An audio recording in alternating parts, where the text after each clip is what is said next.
Kwanza nimeambia my deputy hapa, hii kuna bridge hapo imesumbua sisi na nakumbushwa kila siku, inaitwa Nithi Bridge. Hiyo Nithi Bridge contractor amefika hapo kwa hapo, na tumemwambia hiyo Nithi Bridge we will build a modern bridge there. Nithi itakoma kuua wananchi wa hapa Meru na Tharaka Nithi na sehemu hii.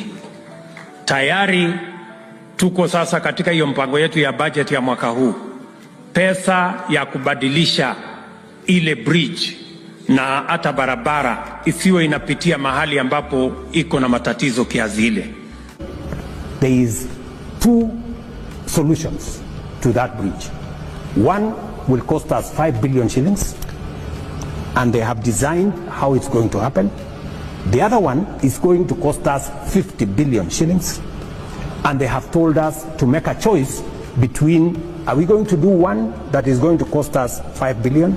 Are we going to do another one, or the other one that's going to cost us 50 billion?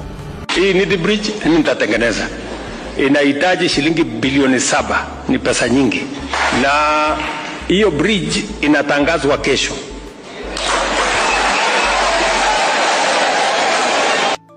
Najua tuko na mpango mkubwa wa Tharaka Nithi hapa bridge. Tulikubaliana na nyinyi, tukasema hii bridge imelete maafa makubwa katika taifa letu la Kenya. Imetusumbua kwa miaka mingi. My assurance to you is that we now have a solution for Nithi Bridge.